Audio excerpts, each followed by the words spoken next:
Bismillah. Saya mencoba menggunakan diagram Venn gini.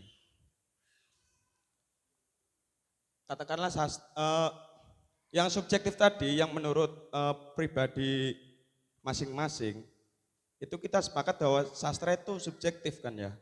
Soalnya menurut teori tadi, menurut teori yang Sumarjo saya ini itu ungkapan pribadi manusia gitu kan, berdasarkan pengalaman dia. Berarti sastra subjektif. Terus bagaimana kalau ada objektif, subjektif? Objektif yang sesuai fakta tadi. Saya agak susah sih, tapi coba ya. Kira-kira gini.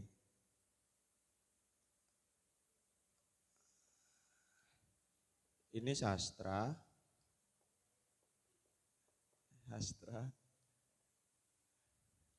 gini. Kalau kita melihat sastra secara subjektif, berdasarkan pengalaman, gimana tadi itu ya? Bentar. Krik, krik. Saya.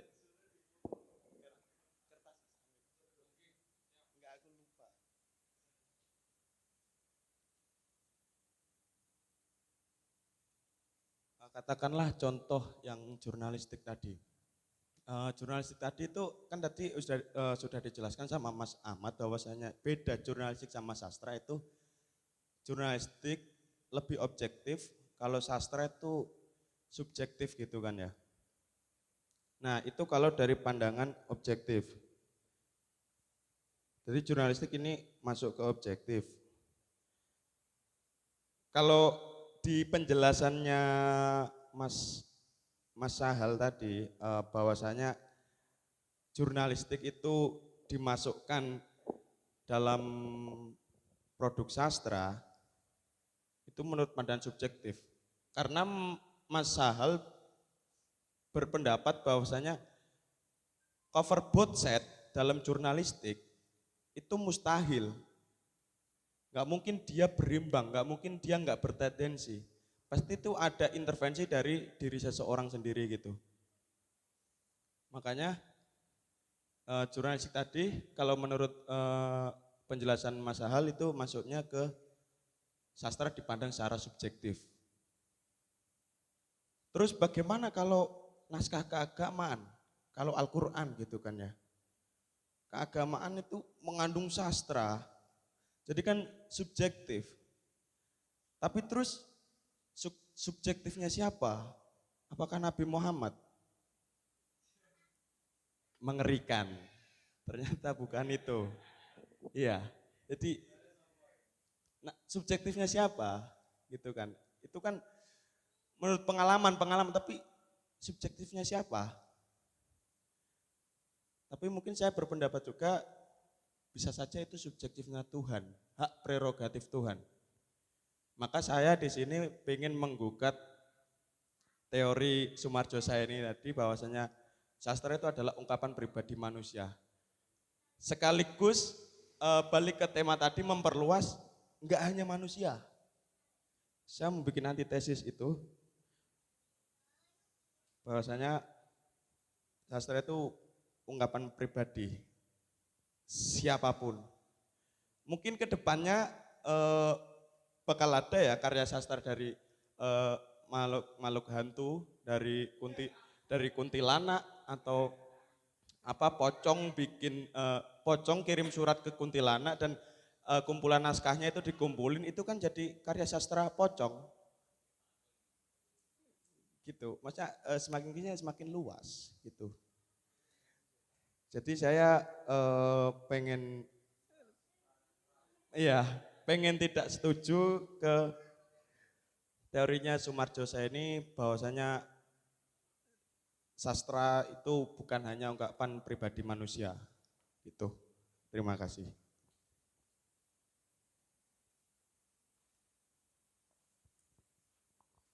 Oh, sedikit saja saya harap dari santri ngaji pasanan ini diharapkan minimal ya, seminimalnya cobalah kita memegang berargumen, jangan sampai di sini tidak ada hanya berdiam diri saja. Gitu ya. Silakan gugurkan kewajiban kalian. Minimal, paling minimal itu. Entah pada malam hari ini atau mungkin di pertemuan-pertemuan berikutnya. Oke, agak susah juga mengomentari tentang pendapat bahwa sastra itu bukan hanya ungkapan subjektif manusia gitu, tetapi ungkapan subjektif siapapun. Nah, ini menjadi PYY. Maksudnya, iya suara hewan.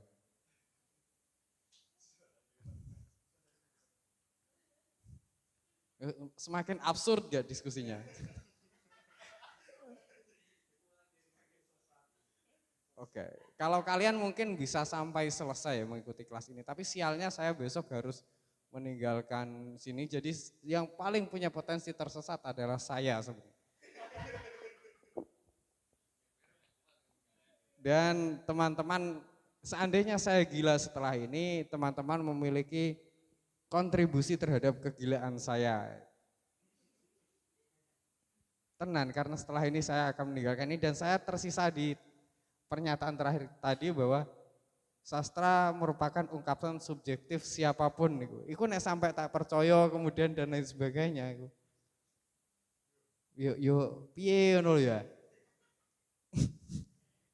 Yuk enggak, maksudnya tetaplah kemudian saya di pendapat bahwa manusia adalah, ya sastra tidak bisa, manusia itu dominan dalam tema-tema sastra. Jika mengacu kepada penjelasan Mbak Malika tadi ya tentang teks keagamaan adalah bentuk interaksi Tuhan dan manusia, tapi disajikan dalam bahasa manusia.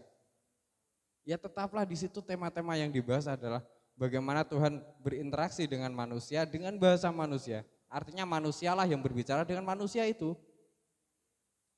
Jadi manusialah yang tetap menjadi dominan di tema ini. Dalam imajinasi liar kita, pocong mengirim surat kepada kuntilanak dan dibukukan sehingga menjadi naskah pocong. Ya mungkin menjadi sastra di dunia pocong itu, tetapi untuk bisa masuk dalam domain diskusi manusia haruslah ada mediator manusia di situ yang dirasuki si pocong ini untuk bicara. Jadi tentu saja mungkin ada perbedaan definisi di sastra dunia manusia seperti kita dan sastra di dunia supranatural seperti itu. Tapi bagi saya sejauh kita masih berbicara sesama manusia, saya rasa manusia tetap jadi subjek dominan dalam tema-tema kesastraan. Saya rasa seperti itu. Mungkin ada pendapat yang lain dari teman-teman. Ini tadi kembali ke 3 perluasan tadi Mas Kolis. Oke, jadi tentang 3 hal ini mungkin bagaimana pendapat teman-teman ketika tema sastra itu diperluas domainnya? Lebih ke saya tertarik mendengarkan pendapat teman-teman. Monggo.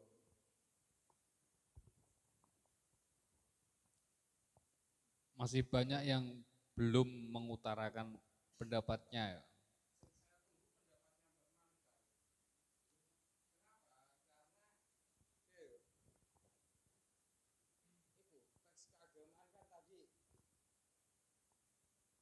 Disampaikan bahwa ini bentuk interaksi Tuhan dan manusia.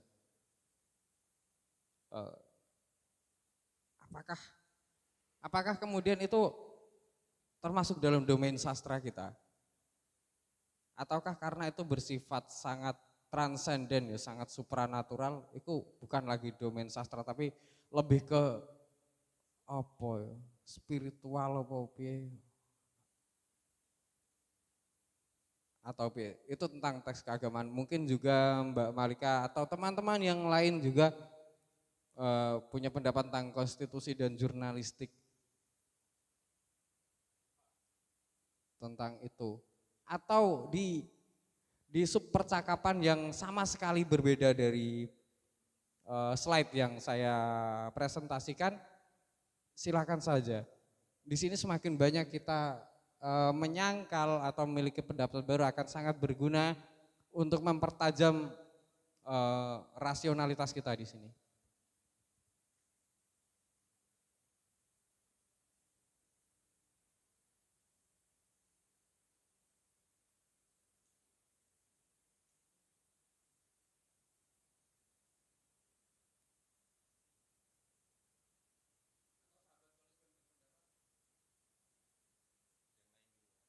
Eh, Mungkin dari tadi kan hmm, masalah apa tuh sastra itu menyesatkan atau enggak, atau masalah keagamaan itu gimana antara Tuhan dan manusianya kan. Eh, Dalam sastra sendiri dari tadi kan dari yang Mas Mas Sahal, dalam itu artinya kan penyair-penyair diikuti oleh orang-orang yang sesat. Tidakkah kamu melihat bahwasanya mereka mengembara di tiap-tiap lembah? Nah, dalam arti sendiri ini, kita jangan lihat dari atasnya dulu. Kita lihat semua. Semua kita membaca semua dulu, baru kita bisa mengartikan. Seumpama kita, misal saja, saya sama teman dua orang mau maling seumpama. Kalau saya sendiri, saya lompat pagar, terus buka rumah orang lain, terus nggak ada orangnya, terus saya maling. Tapi kalau saya melompat pagar nggak, terus digudak kan pakai motor, kita pasti akan apa namanya kecekel tertangkap oleh masyarakat. Nah, dari situ kan kita bisa mengibaratkan bahwasanya itu sastra itu bukan menyesatkan dan juga bisa menyesatkan.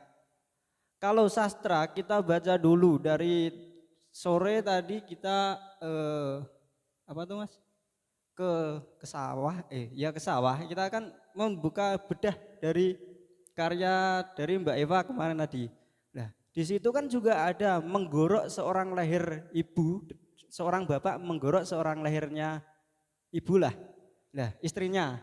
Nah, dari situ kan kita nggak bisa menyimpulkan dari atas dulu, kita baca semuanya dulu. Nah, dari situ manusia itu menggorok dan paling akhir ujung itu kalau pintu taubat udah ditutup, maka semuanya akan menyesal ya, kayaknya kayak gitu ya. Ya kayak gitulah. Dari itu kan kita bisa menyimpulkan, nah penyair-penyair itu bisa sesat kalau kita tidak membaca semuanya. Dari semua lini berita kita harus membacanya dulu, baru kita simpulkan. Nah dari situ penyair tidak sesat. Nah itu kalau kita membacanya dari atas. Nah dari bawah juga itu udah ada kecuali. Dari berarti seseorang yang beriman dan beramal soleh, nah itu nanti kan bisa sastra itu bukan menyesatkan, tapi bisa membawa kita ke jalan yang baik juga. Tergantung kita membacanya setengah-setengah atau semuanya. Kalau kita membaca mencari ilmu setengah-setengah, ya sama aja itu kita bohong. Kita cuma mencari depannya aja, membuat apa tuh namanya? Kalau cara menon itu membuat cakar ayam dulu, tapi ke atasnya itu enggak dibuat. Lah itu sama aja kita bohong gitu aja. Sebenarnya itu kunci utama dalam sastra itu membaca semuanya dulu baru kita menyimpulkan. Mungkin ya, itu pendapat dari saya sendiri. Mungkin itu bisa. Terima kasih. Assalamualaikum warahmatullahi wabarakatuh. Ya menanggapi dari apa yang diutarakan oleh Mas Ahmad, di sini saya sangat setuju dengan pendapat Mas Ahmad. Karena ini pesan yang sangat penting menurut saya juga, bahwa membaca dulu harus dibaca dulu yang lengkap dari sudut pandang sini, sudut pandang sana, dari berbagai sudut pandang harus dibaca lengkap dulu. Soalnya sudah banyak terbukti dari dulu sampai sekarang itu orang tergesa-gesa untuk menyimpulkan suatu hal sehingga menimbulkan banyak hal-hal yang menimbulkan masalah yang lain. Jadi mungkin ini salah satu poin yang sangat bagus untuk saya sendiri dan teman-teman semua di sini. Ya mungkin tadi kan banyak diskusi, tanggapan-tanggapan, perdebatan-perdebatan yang sangat kesana kesini melebar meluas, dan ini mungkin salah satu poin yang sangat bagus. Memang harus diingat-ingat bahwa membaca yang banyak, yang lengkap, jangan separuh-separuh, jangan sepenggal-penggal, biar tidak salah paham. Dan sedikit menyangkut surat apa tadi? Surat pocong ke kuntilanak apa tadi? Bahwa tadi surat apa itu? Supranatural itu. Surat pocong pada kuntilanak itu ya. Surat ya. Oh, itu kan dunia supranatural ya. Ya. Yo masuk. Sedikit banyak saya tahu memang Mas Zen bisa masuk ke dunia itu, sedikit banyak saya tahu. Dari SMA dulu begitu memang. Berkomunikasi seperti itu sudah biasa lah untuk Mas Zen. Jadi kalau ada yang kesurupan wis panggil Mas Zen wae. Jika sastra disangkutkan ke dunia supranatural, itu yo iso wae. Soalnya bahwa yang tadi juga diutarakan oleh Mas narasumber Mas Sahal, bahwa tapi kita tetap sebagai subjek utama dalam dunia kasus sastran, bukan yang lain seperti supranatural, jin atau apa yang lain kan seperti itu Mas, bahwa manusia ini memang tetap menjadi subjek utama di dunia kasus sastran. Lu ojo sik Mas. Nek menurut saya, ini mohon maaf tak sanggah ya. Soalnya dunia supranatural, kita ini kalau menurut saya, ya saya sendiri lah, masih sedikit sekali untuk mengetahui dunia supranatural. Bahwa kok kita menyimpulkan kita ini yang tetap dominan untuk di bidang sastra. Masih yo sastrane menungso lho. Sastrane tulisane awake manungsa awake dhewe niki. Soale nek supranatural bahkan kan ono jin bangsane iblis barang. Dan bahkan iblis bersumpah sampai hari kiamat kan begitu, bahwa akan menggoda Adam terus untuk jadi koncone ning neraka di neraka nanti jadi temannya iblis. Dan iblis bisa masuk ke darah manusia, mempengaruhi pikiran manusia. Bahkan sampai sekarang timbul teknologi seiring berkembangnya zaman. Ini iblis ngikuti dari dulu. Sampai tercipta game ML, misalkan mohon maaf ya player ML ya. Soalnya saya player PUBG. Enggak, tapi ini benar. Itu ada salah satu argumen yang menyatakan bahwa neng ML itu ono iblis ya rek. Nek wong Jawa Timur bahasanya ngono, enek iku. Tenan. Lho Mas pernah denger juga ya? Loh, malah opor rek. Itu manusia yang mempunyai kekuatan, mempunyai bisa mengembara di dunia supranatural, itu bisa melihat memang di ML itu ada iblisnya sendiri.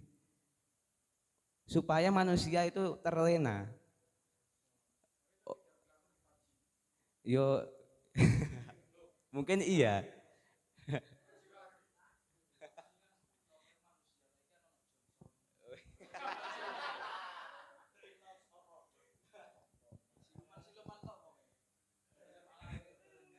Jangan-jangan masih itu player PUBG juga. Jadi kembali ke tadi ya, bahwa yang diutarakan Mas Sahal tadi, manusia tetap sebagai subjek utama di dunia sastra, itu mungkin secara tidak sadar kita menulis sastra pun dengan sedikit dipengaruhi iblis oleh makhluk supernatural kan bisa ta Mas? Ah, iya. Secara kita tidak sadar yo. Awak dhewe nulis tretek gendek wakai ngono. Ngantek ngantek menghasilkan sebuah karya sastra. Itu yang kita sadari memang bagus-bagusnya aja. Apik-apik tok kan ngono. Kebanyakan kan begitu mayoritas. Engko ndang jak-jake iki kita nggak sadar bahwa yang kita tulis ini itu disemproti bumbu sithik-sithik karo iblis ngono. Ben iki ana bumerange iki. Untuk strategi iblis menggoda manusia lewat ya sastrane menungso iku mau. Kan awak manusia jadi nggak bisa dipastikan bahwa manusia itu memegang peran utama dalam dunia sastra. Bahkan sastrane menungso iki, urung sastrane iblis ya mbuh rupa apa wis. Gak paham. Jadi kalau sastra dihubungkan dengan dunia supranatural mungkin bisa ada begitu juga bisa juga. Bahwa ya seperti itulah. Kalau manusia sebagai subjek utama dalam dunia sastra, nek musuhnya dunia supranatural, iki belum sangat susah untuk disimpulkan. Soalnya kita sangat sedikit mengetahui dunia supranatural itu. Dipercepat argumennya. Iya, Udah jam cukup Mas. 12. Cukup. Cukup. Saya terakhir Terima ya. kasih. Terakhir. Oh, Melihat perdebatan dari Mas Ahmad, terus Mas Yoga sama Mas Lili itu kan, itu kan cuma metode dalam memahami karya sastra kan ya. Bagaimana cara kita biar nggak tersesat, bagaimana kita sesuai dengan apa yang disampaikan oleh pengarang itu. Itu kan cuma metode. Gimana caranya? Ya itu baca seluruhnya, jangan malas baca. Terus kalau bisa ya kalau takut tersesat tanyain ke pengarangnya langsung gimana. Itu kan metode. Gitu. Jadi saya lanjut ke yang tadi balik lagi. Saya masih kekeh dengan pendapat saya bahwasanya sastra itu ungkapan pribadi nggak hanya manusia, siapapun. Soalnya kayak kita sebelumnya udah ngobrol-ngobrol sama Mas Jamil tadi setelah Kongko tadi Mas Jamil bilang, oh ternyata apa ya, aku merasakan kayak alam ini berbicara padaku gitu kan ya. Itu kan dia ini sebenarnya itu cuma pemanaan gitu loh. Kayak tadi, kayak sebenarnya teks keagamaan itu seperti Tuhan sedang bercengkrama dengan makhluknya, seperti Tuhan sedang bercengkrama dengan umat, itu cuman bentuk pemaknaan. Tapi kalau esensi sastra itu sendiri kan ya tergantung itu pengalaman si pengarangnya gitu. Dan balik lagi kalau kata Mas Sahal tadi bahwasanya dalam kajian sastra kita itu masih dominan manusia. Iya Mas, selama ini emang apapun itu dominan manusia di alam ini. Kan emang kan manusia kan diutus emang jadi khilafah gitu kan ya. Dan sampai hukum pun, subjek hukum kan emang manusia gitu kan, antroposentris. Kita terlalu terpusat pada manusia. Padahal dewasa ini gitu ada gitu sekelompok orang yang sedang mengkaji bahwasanya ini itu subjeknya nggak cuma manusia, kayak ada itu di Amerika mereka punya penelitian bahwasanya subjek hukum itu juga alam, bahwa alam itu juga butuh hidup gitu. Itu ada gitu. Jadi saya tetap kekeh bahwasanya sastra itu ungkapan pribadi siapapun. Ini mungkin kemajuan dalam sastra. Asik.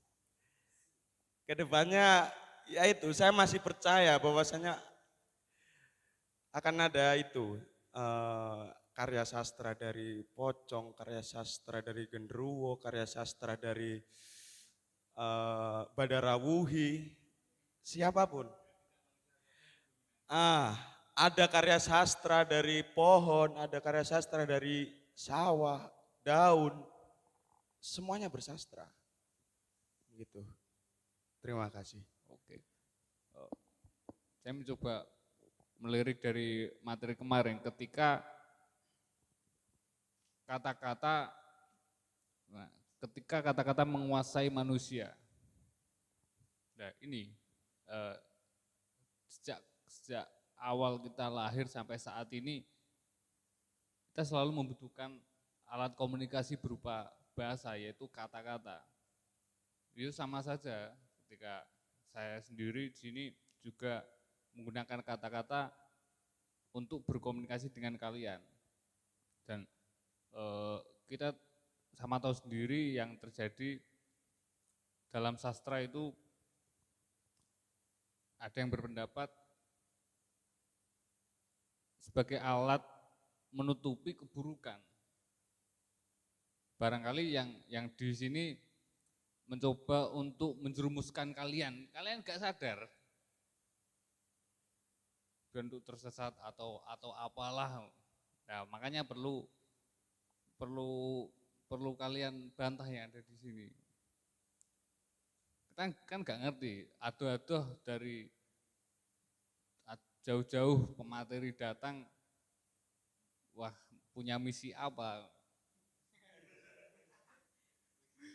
Oke, oh.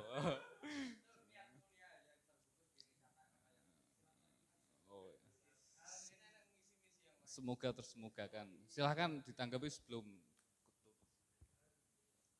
Oke, terkait yang tadi ya. Apakah kemudian sesuatu di luar manusia itu dalam zona percakapan sastra? Saya kembali lagi untuk berbeda pendapat dengan pendapat saya yang pertama gitu. Ya gara-gara ada banyak pendapat yang baru.